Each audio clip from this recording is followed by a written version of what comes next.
L'affaire Roswell, ballon météo ou secret le mieux gardé de l'histoire. En 1947, l'armée américaine dit la vérité, mais seulement pendant 24 heures. C'est ce que pensent la plupart des Américains. Car tout d'abord, l'armée annonce avoir récupéré une soucoupe volante. Et dès le lendemain, l'histoire change. Non, on n'a pas récupéré une soucoupe volante, c'est un ballon météo, on s'est trompé. Alors qu'est-ce qu'on a véritablement trouvé à Roswell et pourquoi on a eu un revirement aussi brutal? C'est ce qu'on va voir ensemble. Mais avant tout, sur cette chaîne, ici on s'élève, il n'y a pas de théorie du complot. Toutes les informations que je vais te donner sont sourcées, tu peux trouver les sources directement en description.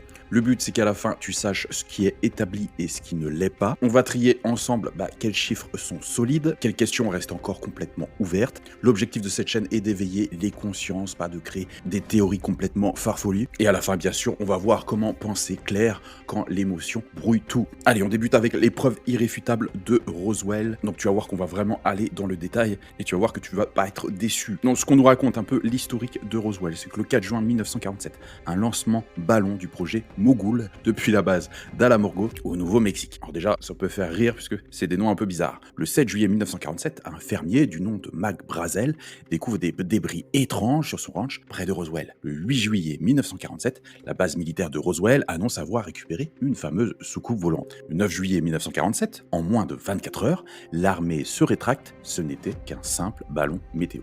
Et c'est à partir de ça qu'il y a un vrai mystère qui se crée. Alors, je vais te dire la version officielle actuelle. Selon l'US Air Force, donc c'est un rapport de 1994, les débris récupérés provenaient du projet Mogul. Donc c'est un programme militaire top secret utilisant des ballons pour détecter les essais nucléaires soviétiques. Donc forcément, à cette époque-là, c'était plus ou moins caché. Tu sais, la rivalité russe-États-Unis. Donc c'est composé de matériaux ordinaires, donc balsa, ruban adhésif réfléchissant, caoutchouc, enfin rien de très surprenant. Donc il y a une certaine couverture militaire pour protéger le programme secret, non pour cacher une découverte extraterrestre. Donc c'est pour ça que par rapport aux événements qui sont déroulés en 1947, on a ce fameux rapport qui sort et qui est déclassifié en 1984. Alors bien sûr, ce qui est intéressant, c'est de voir les protagonistes de cette affaire Roswell.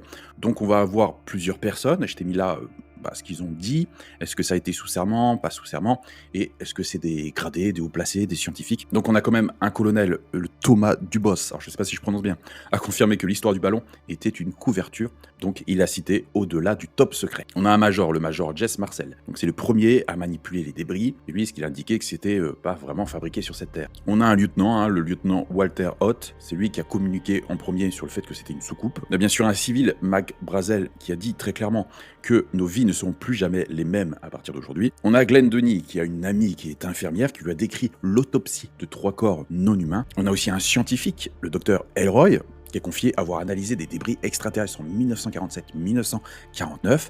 On a Frank Klimbler, donc c'est un géologue, c'est pas des gens farfelus, a découvert plus de 20 fragments, aluminium 100% pur et isotropes inhabituels. On a un sergent aussi, Lewis Rickett, qui a apparemment manipulé un matériau qui reprenait sa forme, donc ce n'était pas un ballon, et on va parler du fameux mémo qu'a tenu le général Roger Ramey. Donc tu vois qu'il y a plusieurs militaires de haut rang, on a quand même des témoignages sous serment, chose quand même d'assez inhabituel. Donc on va passer au témoignage des militaires, donc on a un chef d'état-major du général Ramey, qui a fait une confession sous serment, donc c'était une histoire de couverture, toute la partie du ballon, c'est une traduction anglaise, c'est ce qu'on nous avait dit de dire au public. Donc bien sûr, il y a eu une conférence de presse avec des débris qui ont été montrés, donc des débris tout à fait normaux de ballons météo, mais un colonel quand même du boss était présent lors de cette conférence de presse et a confirmé que les débris montrés à cette conférence n'étaient pas ceux rapportés de Roswell. Donc par contre, ce qu'indique l'officier du renseignement de la base de Roswell, c'est qu'il y avait toutes sortes de choses, donc de petites poutres avec une sorte de hiéroglyphe dessus,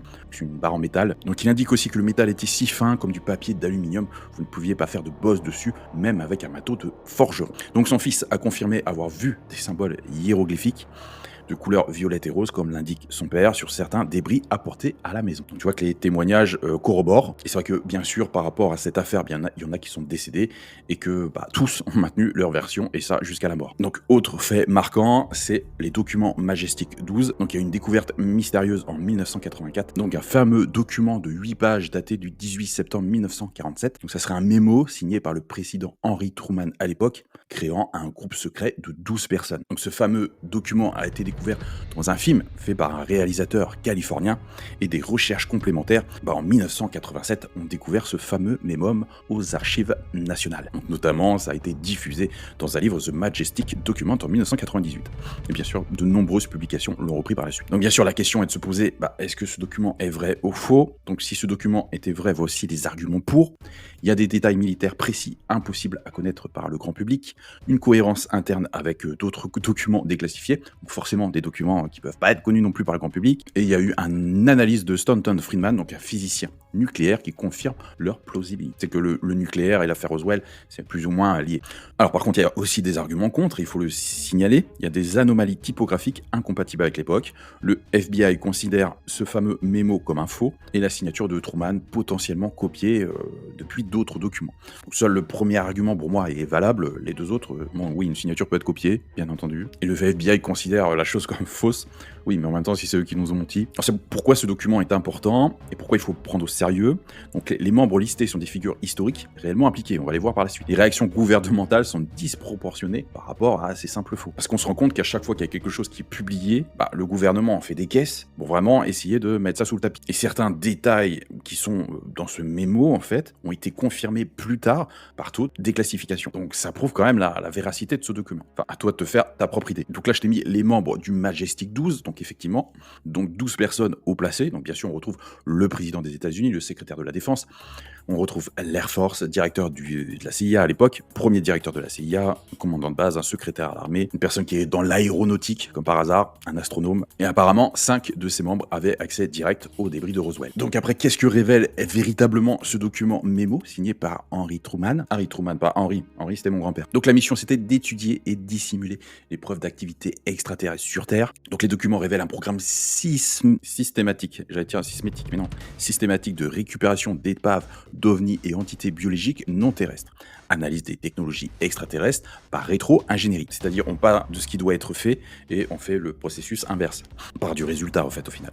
Donc, dissimulation totale au public et au Congrès. Budget noir, donc les Black Programmes, non audité, estimé à plusieurs milliards. Tu sais que les Black Programmes, c'est financé par l'argent du contribuable, mais personne n'est au courant. Donc, selon ces documents du MJ12, il y a eu 4 entités biologiques récupérées à Roswell. Il y a une technologie non de ce monde nécessitant création d'une unité spéciale. Il y a eu toute une opération pour dissimuler tout ça, initiée par le MJ12. Après, l'argument fort quand même de ce document, c'est que les projets qui ont été référencés, comme le projet Sigma et Aquarius, étaient totalement top secret, donc impossible à connaître de quelqu'un de complètement lambda qui est pas dans les petits papiers, quoi. En plus, en 1984, c'est quand même hyper compliqué de falsifier un document, même si aujourd'hui c'est très facile, mais à l'époque, on n'avait pas la technologie. Après, pour dire que c'est un faux, le seul argument valable, c'est la police de caractère qui est un peu inhabituelle et la formulation jugée anachronique. Donc maintenant, on va voir le mémo Ramet, le document qui change tout. Donc ça a été une découverte assez récente, puisque le 8 juillet 1947, là on peut voir la photo, pendant une conférence de presse, donc le général Roger Ramet pose avec les débris tout en tenant un mémo dans la main. Sauf qu'aujourd'hui, on a la technologie pour déchiffrer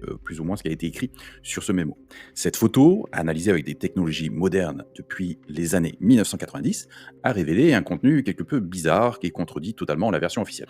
Alors, ce que révélerait vraiment ce mémo, c'est qu'il y a eu des victimes d'un crash et non des débris d'un ballon sans pilote, mention explicite d'un disque, donc qui confirme le communiqué initial, demande de pouvoir d'urgence pour générer et gérer une situation exceptionnelle, et mention d'un second site au sud-ouest suggérant multiples points d'impact. Donc bien sûr, ça a été analysé par des experts, cette photographie, donc il y a eu des analyses indépendantes multiples, et c'est vraiment tous les mots qui sortent, donc victime, disque, pouvoir d'urgence et second site. L'armée, bien sûr, n'a jamais expliqué pourquoi un ballon météo nécessiterait des pouvoirs d'urgence, et c'est vrai qu'aujourd'hui, on a la technologie d'imagerie pour révéler des détails complètement invisibles à cette époque, en 1947. Donc, tu vois, c'est ce fameux mémo qui est ici, lors de cette photographie qui est là. Donc bien sûr, le général qui était là, il tient ce document, mais c'est involontairement face à la caméra, et c'est une photo qu'on ne peut pas nier son existence, en fait. Ce document n'était pas destiné à être vu par le grand public, et que le problème, c'est que si les mots déchiffrés sont exacts, donc j'appelle tes victimes, le disque, site où, donc 2 sites, et des pouvoirs d'urgence,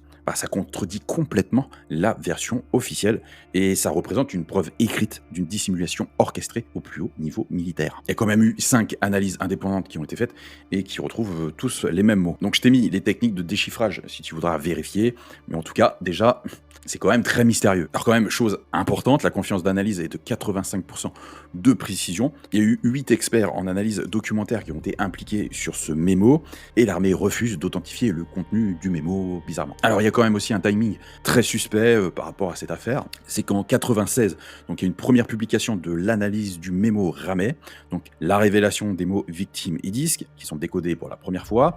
Et en fait, quelques temps plus tard, en 1997, il y a une conférence de presse justement sur la déclassification du projet Mogul, donc comme explication définitive pour Roswell. Donc, ce qui est très bizarre, c'est que l'Air Force attend 50 ans pour déclassifier le projet Mogul. Le timing survient exactement après la publication des analyses du mémo. La conférence de presse est quand même assez précipitée et le rapport de 231 pages est produit en un temps record. Alors, on estime qu'il a été rédigé en urgence et je vais t'expliquer pourquoi. C'est vrai que c'est difficile de se dire que c'est une coïncidence entre les deux faits, parce que c'est un modèle typique de gestion de crise d'un gouvernement. Quand une information compromettante émerge, on lance une contre-narrative puissante. Bon, après, on va regarder un petit peu ce qui est dit sur ce projet Mogul. Le seul problème, c'est que on a retrouvé le journal d'Albert Crary, donc c'est le directeur du projet Mogul, qui indique que le 4 juin 1947, il y en a qui ont fait des recherches, aucun lancement en raison du mauvais temps. Il n'en sait pas non plus un ballon météo tous les jours.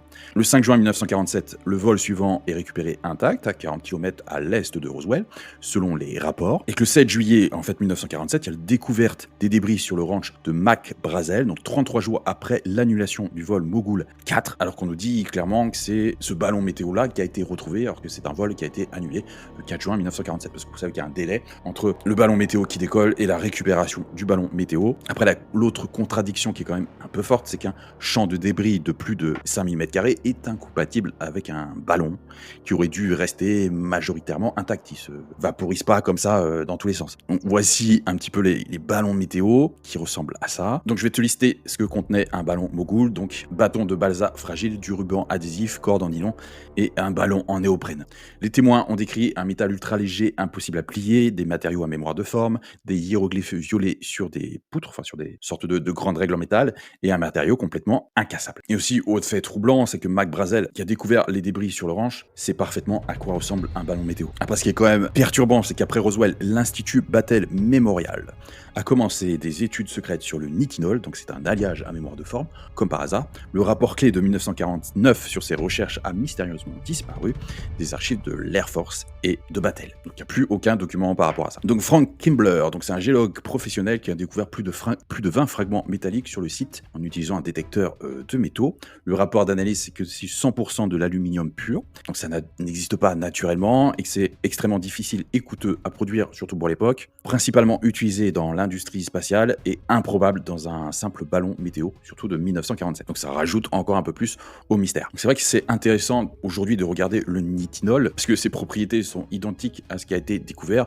Donc c'est un métal qui reprend sa forme initiale après pliage, impossible à plier de façon permanente, ultra léger mais aussi résistant. Donc concrètement tout ça là, c'est les témoignages de Roswell, et tout ce que tu as sur la droite, c'est tout simplement le nitinol. Donc tu vois qu'il y a quand même une correspondance très forte. Donc il y a quand même un scientifique de Battelle, donc ceux qui ont trouvé le nitinol, donc le docteur Elroy John Center, qui a avoué à sa famille avant sa mort avoir personnellement analysé des débris extraterrestres de Roswell, décrit comme un métal léger possédant des propriétés de mémoire. Donc pour récapituler un petit peu cette histoire, donc juillet 1947, on a l'incident de Roswell, avec Jess Marcel qui décrit des matériaux avec mémoire de forme.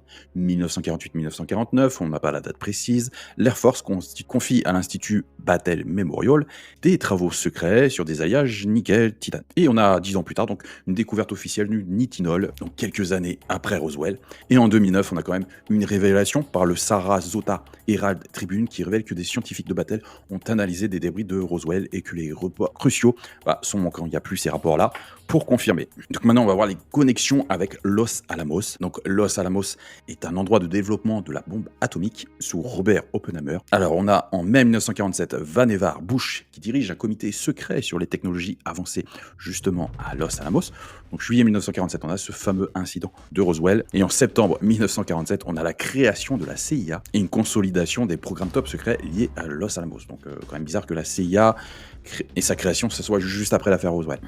Donc on a quand même de grands scientifiques qui sont à Los Alamos. On a le père de la bombe H, on a un mathématicien de génie, donc qui bossait tous sur des technologies de propulsion. Donc apparemment, ce que disent les témoins, c'est qu'on a des convois militaires entre Roswell et Los Alamos dans les 48 heures après l'incident. On a la création d'un laboratoire secret, donc S4, à Los Alamos, spécialement après Roswell. Et on a des documents déclassifiés montrant que Los Alamos avait un intérêt urgent et spécifique pour les matériaux exotiques en juillet 1947. Alors maintenant qu'on a tous ces faits troublants, on va plus s'intéresser maintenant aux témoins. Donc le fermier qui a découvert les débris a clairement déclaré: nos vies ne sont plus jamais les mêmes.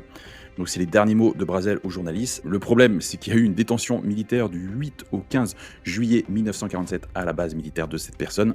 Il a été forcé de lire un texte préparé affirmant que les débris n'étaient qu'un ballon météo. On a aussi le témoin Glenn Denny qui a reçu des menaces. Quelqu'un pourrait ramasser des os dans le sable. Donc voici ce qu'on lui a dit. Les infirmières témoins des autopsies sont transférées à l'étranger et certaines déclarées décédées dans un accident d'avion. Ça fait peur. Donc tu sais que j'ai parlé des fameux corps extraterrestres.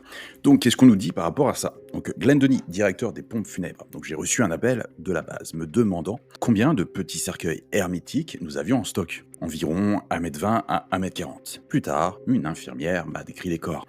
Donc l'infirmière qui aurait participé aux autopsies a été rapidement transférée, puis déclarée morte dans un accident d'avion. Et on a aussi Walter Haute, donc qui est un officier, donc qui a déclaré: j'ai vu un engin ovoïde d'environ 4 à 5 mètres de long dans le hangar 84. J'ai vu aussi quelques corps sous une bâche de toile, seule leur tête était visible. Donc ça, ce qui a été révélé peu après sa mort en 2007, puisqu'il a fait signer un document en 2002, à ouvrir juste après sa mort, où il affirme avoir vu personnellement un vaisseau et des corps extraterrestres. Donc, s'il fait ça, c'est que apparemment il flippait un peu pour sa vie. Donc il ressemblerait à quoi? Donc une taille entre 1m20 et 1m40 de hauteur, un physique plutôt frêle, la tête disproportionnellement grande, crâne de cartilage souple, donc au niveau des membres, main longue et délicate, et 4 doigts sans pouce. Donc là, je t'ai récapitulé les chiffres clés par rapport à cette histoire. Donc aujourd'hui, on est sur plus de 75 ans de mystère. Il y a eu des fragments, plus de 20 fragments retrouvés par le géologue Frank Kimbler sur le site du crash. 48 heures entre les deux versions. On a la plupart des Américains qui sont complètement sceptiques sur la version officielle. Et l'ammunium pur, donc qui a été retrouvé par Kimbler, est une technologie coûteuse et difficile à reproduire. Et que les témoins clés, il y a beaucoup de militaires et de scientifiques. Donc il y a quand même des morts qui sont assez mystérieuses vis-à-vis des témoins, on va pas se cacher. Donc là, je t'ai fait une chronologie de la plupart des témoins. Donc en 1978, Thomas Dubos, donc chef d'état-major du général Ramey, retrouvé mort peu après avoir confirmé la couverture du ballon météo. En fait, que c'était une couverture pour cacher les vrais éléments, la vérité. 1986, le major Jess Marcel, première personne à manipuler les débris, décédé d'une crise cardiaque soudaine après avoir commencé à parler publiquement, donc quelques années plus tard. 1995, une infirmière anonyme, donc témoin des autopsies, a été déclarée morte dans un accident d'avion sans que son nom apparaisse sur la liste des passagers. 2002, le lieutenant Walter Haute, auteur du communiqué de presse original, mort peu après avoir signé son affidavit posthume. Donc là où il déclarait effectivement les choses bizarres. Donc après, c'est pas les cas les plus fous, mais le cas Mac Brazel est quand même le plus bizarre parce qu'il a été détenu et intimidé pendant 8 jours par l'armée après la découverte de ce qu'il a vu, que ses dernières paroles publiques ont été: nos vies ne sont plus jamais les mêmes, donc il a bien dû voir quelque chose de bizarre. Et sa mort en 1963 a été dans des circonstances un peu bizarres. Il y a eu quand même une évolution technologique sans précédent après 1947. Donc 3 mois après Roswell, on invente le transistor, une invention assez soudaine par l'époque qui révolutionne l'électronique. 1952, la fibre optique, développement des premiers guides d'ondes optiques fonctionnelles. 1958, le circuit intégré, donc une miniaturisation des composants électroniques sur silicium. 1962, la LED, donc diode électroluminescente qui transforme l'éclairage. Et en 1965, le Kevlar, un matériau ultra résistant aux propriétés surprenantes. Et c'est vrai qu'avant 1947, les avancées technologiques prenaient vraiment des décennies, et après Roswell, des bombes technologiques majeures se produisant quasiment tous les 3-4 ans. Alors bien sûr, tout ça, ça a amené le smartphone, Internet, les ordinateurs, le GPS, gilet pare-balles et l'éclairage LED. Alors, les éléments un peu suspects, c'est que plusieurs inventeurs de ces nouvelles technologies ont affirmé avoir été inspirés d'une façon qu'ils ne pouvaient expliquer. Les brevets contiennent des principes physiques inconnus à l'époque, l'époque, et 87% des technologies cruciales modernes sont issues de ces découvertes post-1947. C'est vrai que tout ce que tu utilises maintenant, aujourd'hui, un peu au quotidien, et qui sont un peu high-tech, bah, ça vient vis-à-vis des découvertes qui ont été faites un peu après 1947. Donc après, maintenant, on va s'intéresser un petit peu aux preuves scientifiques. Bien sûr, il y a des analyses qui ont été faites vis-à-vis du sol, là-bas. Donc, isotope d'aluminium 26, on a une concentration 300 fois supérieure à la normale, des anomalies magnétiques dans un périmètre de 400 mètres autour du site principal. On a une présence de métaux rares comme de l'iridium et de l'osmium dans des proportions inhabituelles. Alors, je répète aussi qu'on est juste à côté d'un site qui font des tests un peu radioactifs, etc. Enfin, voilà, avec de multiples tests. Donc, est-ce que ça expliquerait pas aussi que on se retrouve avec des quantités de matériaux un peu bizarres? Mais après, ce qui est étonnant, c'est que les anomalies magnétiques, c'est dans un périmètre de 400 mètres autour du site principal. Donc, si tu sors un peu, il n'y en a plus. Donc, on a mesuré des traces de radiation, plus de 37% supérieures au taux normal. Néanmoins, ces niveaux de radiation peuvent être expliqués par des phénomènes géologiques connus dans la région. Passons. Par contre, il y a des anomalies métalliques vis-à-vis du silicium. À la normale, on a 8%. Sur le site du Roswell, on est à 26%. Et on a aussi la témoignage de géologues qui disent clairement que la structure minéralogique du site présente des altérations qui ne correspondent à aucun impact de météorites connues. Les marques de vitréfaction sont cohérentes avec une source d'énergie extrêmement localisée, parce qu'il y a une présence de microfusion du sol, créant des structures vitreuses inhabituelles. En 2019, des chercheurs de l'université d'Arizona ont confirmé que la déformation des cristaux de quartz du sol est similaire à celle observée sur des sites d'explosion nucléaire, mais avec des caractéristiques distinctes. Donc pour conclure cette vidéo, donc on voit que la version officielle, on dit que c'est un simple ballon météo, des matériaux terrestres totalement ordinaires, aucun corps retrouvé. On a eu des aveux militaires qui avaient une couverture officielle pour cacher la vérité. Il y a eu des analyses scientifiques pour prouver que il y avait quand même des choses bizarres sur ce site. On a quand même des témoignages sur des corps, notamment le fait de demander justement des petits cercueils hermétiques. On nous dit aussi que tous les rapports complets sont disponibles. L'Air Force affirme que voilà, tout a été publié et qu'il n'y a plus rien à dire sur cette affaire. On nous sort la chronologie Mogul, donc avec un vol 4 le 4 juin, donc c'est celui-là qu'on aurait récupéré. L'Air Force soutient vis-à-vis des différents témoignages que les témoins ont été confus ou plus ou moins influencés. Après, ce qui est quand même bizarre, c'est que le rapport Battelle est manquant sur tout ce qui est nitinol. On a un journal qui contredit complètement le rapport Mogul, parce que le vol 4 a été annulé. Et c'est vrai qu'on a un peu une intimidation systématique des témoins, avec notamment Mac Brazel qui a été détenu 8 jours, et des menaces de mort à Glenn Denis notamment. Alors ce qui serait intéressant, c'est d'avoir aussi ton avis par rapport à cette affaire dans les commentaires. Donc je rappelle qu'on a quand même des témoignages militaires de haut niveau. On a quand même le mémo Ramey qui a été déchiffré avec les mots victimes de l'écrasement, le disque. On a la contradiction par rapport au projet Mogul et à la version officielle. Il y a des questions un peu qu'on peut se poser. Pourquoi l'armée a-t-elle immédiatement changé sa version? Comment expliquer l'intimidation systématique des témoins? Et où sont les rapports complets de l'Institut Battelle sur les matériaux disparus? Et c'est vrai que la question qu'on peut se poser, c'est qu'il y a tellement d'efforts qui ont été déployés pour cacher cette vérité, c'est qu'on peut s'imaginer que la vérité peut être folle et complètement extraordinaire, du jamais vu, et qui révolutionnerait notre quotidien. Bon, le tout là-dedans, c'est bien sûr de garder un peu l'esprit critique. Moi, je te mets justement les sources de tous les documents directement en description. Donc c'est bien de trier en fait l'information et de voir qu'est-ce qui est pertinent, qu'est-ce qui n'est pas pertinent, quelles questions restent encore ouvertes sur ce sujet. Donc le but, c'est bien sûr d'éveiller les consciences, mais pas vraiment les théories les plus folles. Tu as le lien aussi de la communauté où tu vas pouvoir partager aussi ce que tu penses vis-à-vis de tout ça. En tout cas, je te dis à bientôt pour une nouvelle vidéo. Bye.